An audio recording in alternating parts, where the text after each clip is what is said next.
And good evening. Today is Wednesday, June 9th, 2021. I'm your host, Evan George, and welcome to the nightly news edition of Bostopia. Wanted to start by saying I can't believe I delayed the opening of this show to watch that second period of the Bruins. However, we're going to keep it just to the intermission. I switched hats. I'm going Kragan next year. This is the product they're going to put out on the field. Second starting note, wanted to say again, happy birthday to my father, Frank George, for his 61st birthday. We just had some Chinese food. That was where I did the 60-second review. But in a rundown of the top stories of today, two are very recent. 5 more Boston police officers were found to be involved with the ongoing overtime corruption scheme. Can't say it enough. They are only focused right now on the evidence unit. God knows how many other Boston police officers were involved in what is clearly widespread practice. Second, we have 2 more resignations from the Boston City Council, who were caught venting their frustrations at wealthy whitey residents of West Roxbury, referring to them as Westy Whites. That was my tongue twister. BPS schools lack proper air conditioning, HVAC, and in schools I've taught in, don't even have window blinds, creating what was referred to as a greenhouse effect that students had to go sit through an unnecessary MCAS testing of. 620 deaths just in Massachusetts were found directly linked to car emissions, the highest in New England by far. Also, the recent passage of the fair share to make it to the ballot, which will be the beginning story, and what is going on with Uber, a by request story. Before we get into the fair share, I just want to say that you can also request I cover some stories if you want to leave me a Q&A on TikTok, if you want to reach out to me on Twitter. For the other audience, always feel free to do so. And I love to talk and clarify things as we go. But this was brought up by a few different people wanted me to hit on why are Uber and Lyfts so expensive in some areas, why are there not enough drivers? So I will be discussing that. But that's going to be the second story. The first story and the top news for today that I want to go into is about the Fair Share Amendment, because I have no doubt that we are going to see op-eds we did yesterday, we did today, and we will continue to throughout now until the fall of 2022, when we all get to vote on whether or not to add 4% on the income tax, state income tax, of our wealthiest residents. So here's Erin, and I believe I always mess up her last name, Erin Turnan from the Herald does a quick recap of what happened today, reading directly from the piece that was published just a few hours ago. A controversial wealth tax is finally headed to the 2022 ballot, but politicians are predicting a heated campaign season before voters decide if Massachusetts millionaires should pay more in taxes. Now, this is a good time to remind my TikTok audience that I recommend hopping over to Twitch, to YouTube, to Facebook, where I broadcast there, because then you can see the visuals that I'm referring to, and I also get to look at you, rather than you kind of just staring at my chin. But back to the piece, reading now from Senator Jason Lewis. Our wealthiest residents can afford to pay a bit more in taxes to help fund investments that expand opportunity and make our Commonwealth more just and equitable for all. Voting went by 159 to 41, which is a great margin. And again, this does not pass this increase. This merely allows it to appear on the 2022 ballot. The Raise Up Massachusetts Coalition applauded lawmakers for approving the proposal. And I will get more into some of the disingenuous arguments against it in just a moment. And let's actually switch right to that, and then I will explain just a little bit more about just how poor of a job they are already starting to do to defend it. And if you are ever looking for the weakest possible argument, fortunately, we have Jeff Jacoby, who still has a column for the Boston Globe, beginning with his entry into this. A century-old provision of the Massachusetts Constitution commands that if the Commonwealth taxes income, it must do so at a uniform rate. Again, another way of saying that, uniform, everyone has to pay the same state income tax. Doesn't matter if you're a billionaire, doesn't matter if you work minimum wage. 5 times in the modern era, the piece continues, 1962, 68, 72, 76, and 94. He describes them as tax and spend liberals have invited voters to discard that rule. 5 times voters had said no. And I got into a brief back and forth with the Massachusetts Fiscal Alliance, who said that the voters have already said no to this 5 times. And of course, I had to point out to them that the most recent time was 27 years ago. And back then, including from the 1960s until really just until about 2008 with the financial crisis, people believed in trickle-down economics. People believed that we should let the rich have as much money as they want, and then we will all reap the benefits from it. 1994, Democrats and Republicans alike would have agreed with that. The era of big government is over. And so Massachusetts voters have not had a chance. He calls it the modern era in the past 27 years to have a say on this, to say, do you know what? We have enough data, we have enough evidence. We saw what happened with the 2008 financial collapse. We've seen what happened in the aftermath of that. And guess what? We are getting fleeced. Working class people are getting hustled. There was just another report in ProPublica that details what the 50 wealthiest people barely pay anything in income taxes and how they get around doing that. And yet we continue to give them government contracts. But that's a separate issue. Continuing. There is considerable arrogance in the way that advocates of the surtax blithely disregard the voters' repeated refusal to overturn the constitutional ban. Again, the most recent one was 27 years ago. So the idea that we can't vote on anything within a 30-year period, especially changes around tax policy, is ludicrous. And the reason we have to do this constitutional amendment is because, again, it's in the Constitution, so we have to change it. Nobody wants to dictate tax policy through the Constitution, but because a bunch of idiots a century ago, this is what we have to do. Those pushing for a millionaire's tax sometimes justify the demand by insisting that the wealthy don't pay their fair share in taxes. And as I mentioned before, I don't like the language around fair share, to be honest, because I don't think there's really any amount that a billionaire could pay besides maybe over 100%, which is going to make things fair. But be that as it may. He continues, if ever there was a time that state government didn't need more money, the time is now. I want to keep in mind that just yesterday, and I reported on it today, that we have classrooms here in Boston, America's oldest public school district, that don't even have window blinds. Never mind operating fans. There are still schools in BPS where you can't drink the water because it's full of lead. So the idea that we have enough money is, again, absolutely ludicrous. And now here's my favorite part, and this is where I had some fun with the Mask Fiscal Alliance today. But the strongest argument against the millionaire's surtax is that it will deal a body blow to the Massachusetts economy.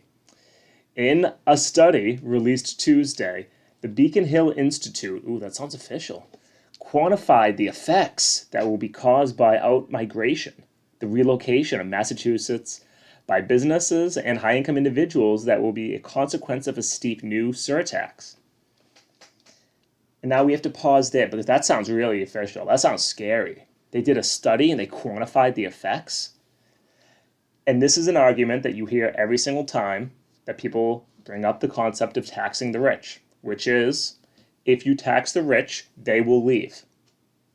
Now that is a good hypothesis. That sounds logical to a lot of different people. That if you tax wealthy people, they will simply move to a state that does not have that same tax, and therefore you will miss out on all that money, and it'll actually hurt your economy.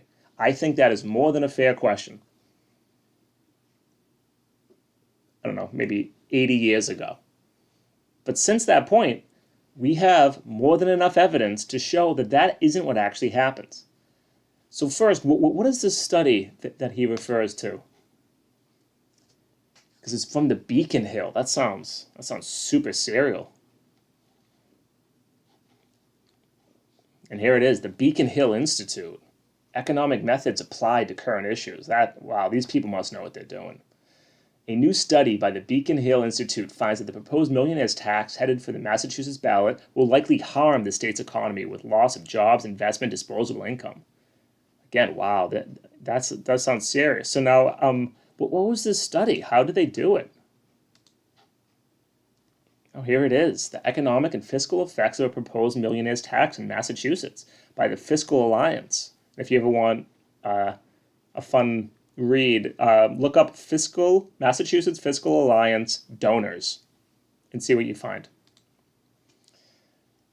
So this, it's 17 pages. This 17-page document is mostly kind of like what you would write in grad school, except it goes very, very little into the actual methodology of the study, because not all studies are equal.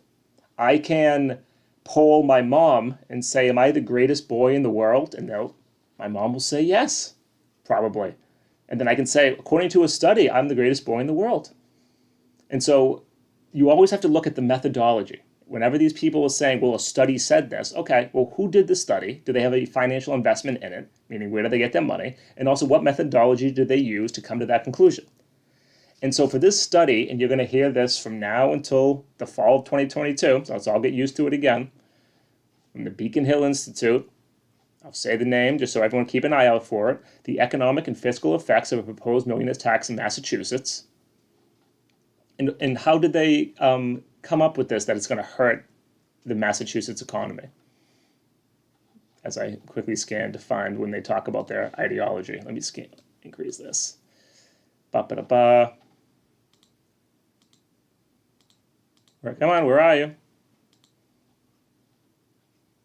Give us your methodology. Still nothing. Still nothing.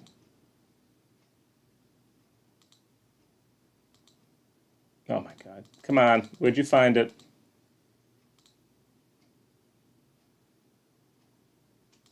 I know this is riveting, but I mean, one, you can tell that the study's BS because every study publication should have a very clear methodology section which jumps out. Oh, here we go. This report attempts to fill that vacuum. Specifically, we find, and here's the quote, using our in-house computer model, that the effects of the economy will be as followed. And then it shows a bunch of negative numbers, negative investment, negative real disposable income, negative gross domestic product. But again, how did they do that? Did they look at reality? Did they look at examples of other states that have done similar taxes and saw what happened? No. They, quoting again, using our in-house computer model. I can create an algorithm on Google Excel and I can make it say whatever I want because it's fictional. It's a bunch of variables that you can increase and decrease in weight depending on what you think is important. And all right-wing economics, all neoliberal economics, entire trickle-down economics has been justified not by looking at reality and what happened, but instead, well, according to the model, it works. According to our Google Excel sheet, this works.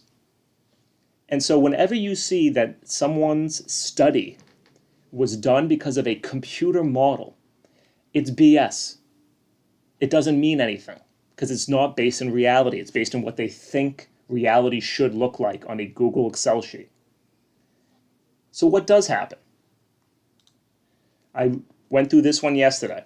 This was a study done in 2014, which looked at real-world examples. Because again, we're not the first state to try something like this. New Jersey passed in 2004, California 05, Maryland 08, Hawaii, Wisconsin, Oregon, New York, Connecticut, California, Minnesota. They said California twice because it did it twice in that time period. There are states that we can look at who have done this before, and then we can try to measure the effects of. You do what's called a difference of different studies. So some sociologists refer to it differently. But basically looking at, well, what just happened when you did that? Did you see migration? Did you see economic benefit or loss? You can compare it to a similar city, a similar state, a similar population who didn't do it. And you try to get comparisons based upon the real world. A whole book was published, I believe, 2017. the myth of the millionaire tax flight. And I need to bring up, I found a great, here it is, a great executive summary of it. Okay. And again, I believe this was published in 2017, name of the book, The Myth of the Millionaire Tax Flight. Many places and nations are concerned about the migration of top taxpayers. Taxes paid by the rich provide revenue for vital public services and help to address the growing inequality in market incomes.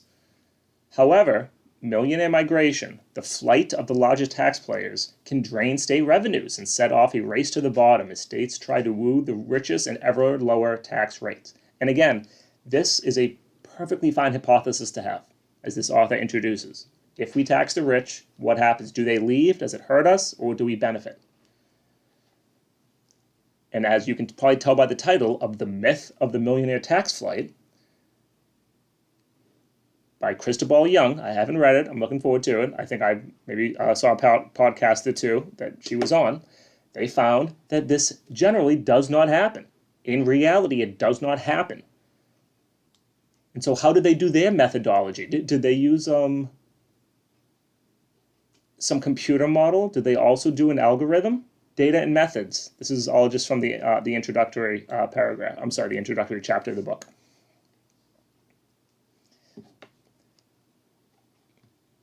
My reading now. My initial entry point into this research area was in studying the effect of the so-called millionaire tax passed in New Jersey in 2004. This policy raised the tax credit on incomes over $500,000 by 2.6%. The New Jersey Division of Taxation granted me and my colleague unique access to the complete NJ 1040 tax records from 2000-2007. Going further into what did they use as their data points. For this book, I drew on special access to the tax returns of every $1 million income earner in every U.S. state over 13 years, including 45 million tax records from anyone who ever filed a tax return with annual income of at least $1 million between the years of 1999 and 2011. This author didn't build a computer model, didn't set an algorithm, actually looked at the tax returns and saw what happened and where did these people go. And in their conclusion, reading now, it is tempting to think that without legal borders and citizenship rules, populations would readily spill across borders. But at least among people born in rich countries, national borders are much less important than we think.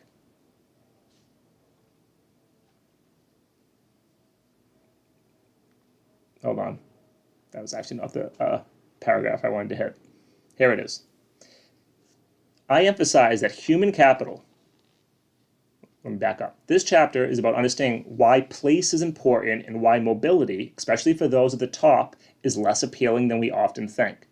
I emphasize that human capital, knowledge, skills, and abilities tends to be place-specific. Top-level financial analysts, for example, have place-specific human capital. Their skills would be most valued in a handful of major cities that specialize in finance, which limits where they can live. Similarly, social capital depends on living in the place where people have their best social contacts and connections, which makes sense the more you think about it. Rich people like to be around other rich people. Rich people value the social network, so that's basically how you get those jobs anyway. Their skills, especially, again, the uber wealthy, I mean, they mostly just hop to city, to 2 or 3 of them. Mostly in New York and California, which I believe both have higher state income taxes than we do. By the time people reach the peak of their careers and enter into the top tax brackets of their states and countries, most have become embedded elites. Moving at one's peak career stage is rare because so much human, social, and cultural capital have already been invested in one's location. When you achieve success in a place, it becomes harder to leave. And again, there are hundreds of these studies that looked at real-world examples that show you that when you tax the rich, they do not leave. They stay where they are. You benefit from what you get back in taxation. Trickle-down economics does not work. The idea that they will leave and run away is bullshit in reality. Anyone can build a computer algorithm which says otherwise. But in reality, it does not happen. This is again for, I'm just going to catch up with the chats now. So if you have your questions, ask them now because I got to track different chat channels. This is a book called The Myth of the Millionaire Tax Flight, How Place Still Matters for the Rich, to combat what will be the main talking point that we face from now until November of 2022, which is that if we tax the rich, they will leave. It does not happen in reality, period. I'm going to quickly scan the chat here. Thank you, Super Gay Gnomes. I love you, Gnomes.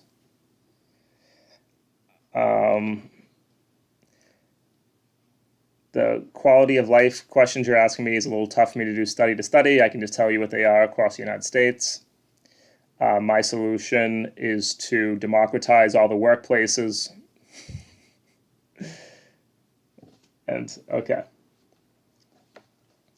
So that's the top story I wanted to hit, and this will not be the last time that I go into this. And maybe I'll read the book and I'll go through a couple different chapters to go through it because we're going to hear this talking point nonstop. Now, the second story I want to hit, and I don't know where we are with the Bruins game, to be honest. I'm hoping they're still in the second intermission, so if somebody can help me out on the chats, that'd be great. But I got a couple people actually requested that, or at least asked me, why are Ubers and Lyfts so expensive right now? Or why do we have to wait so long to get an Uber and a Lyft? So I'm going to actually start with New York because Boston/Massachusetts has some exceptions to this. So this is from the New York Post. And if you just Google Uber Lyft shortage, you'll see dozens of articles written in the past few weeks about this topic. Uber wanted an eye-popping $39, so Wood hoofed the 14 blocks in her running sneakers. The prices have just been astronomical, Wood said. I'm going to plan ahead, and I'm going to allow more time to take the subway and walk. According to the Taxi and Limousine Commission, there were 4,900 yellow cabs cruising the city in April. While that's up slightly from 4,700 in March, that's less than half of the 11,400 cabs that were available in February 2020 before lockdowns. So now this article is getting to the main point, that since COVID, post-COVID, there has been a massive shortage of drivers. So we're going to say the first reason is because a lot of the driver force left the workforce once COVID hit. Obviously, once everything went in lockdown, people were traveling less. You just had less need of it. Obviously, people don't feel safe about driving during the public health crisis, and part of that has continued to this day. And then also, some went to other industries, DoorDash, food delivery, etc., while those things spiked. And because of the increase in unemployment benefits. Reading here, he hopes to get back to full capacity by year's end, but obstacles remain, particularly the $300 a week in federal sweetener to jobless benefits in New York. So those four reasons are why right now across the nation, Ubers and Lyfts are either more expensive, or, to phrase it the other way, why is there a shortage of Uber and Lyft drivers? Uber is spending $250 million on temporary bonuses to get more drivers on the road. And in some places like New York, at least a spokesman is saying they make $38 per hour plus tips, which of course, if you're a spokesman of Uber, one, go fuck yourself. Second, you're probably not telling us the truth. This article does have some people that say that they are making a lot, but again, this is the New York Post. It's tough to say. They would never be honest with these numbers or figures to begin with. But that's part of the reason. Here in Massachusetts, there is an additional reason about the shortage of Uber and Lyfts, and this has to do with we price ours differently than in other states. Ride-hailing companies are grappling with a nationwide shortage of drivers. The number of US-based drivers logging into Uber during the first 3 months of 2021 was down 37.5%, and 42% over the same period. Because again, the drivers have not returned. Some do not want to drive when there is still a public health crisis going on. Some and this is the most rational decision, if you make more being unemployed, or another way of phrasing it, you make so little being a driver, why would I drive? If you want more Uber and Lyft drivers, Uber and Lyft needs to pay their drivers more to recruit people. That is theoretically what is supposed to happen in a free market economy. If there is a labor shortage, salaries for labor is supposed to increase. The twist with Massachusetts, reading now, perhaps the most obvious culprit for the shortage is a 2016 Massachusetts law that banned surge pricing. And that is why, just anecdotally, at least in the New York Post, some drivers in states that still have surge pricing are making a lot of money.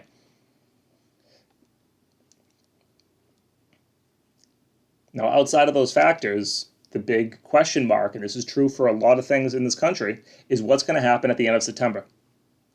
Because we have the eviction moratorium, as weak as it has been. There have still been evictions throughout COVID. The nationwide eviction moratorium ends, I believe, at the end of July. The moratorium on student loan payments ends in September.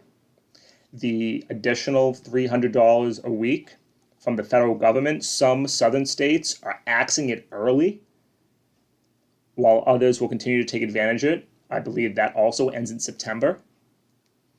And so once this money that is basically keeping people alive, making it so people don't have to go back to their shitty jobs as a waitress or a waiter, their shitty jobs as an Uber or Lyft driver, once those are gone, because, and this is kind of the secret, and Alan Greenspan said it openly in a Senate hearing, they view their job as disciplining labor.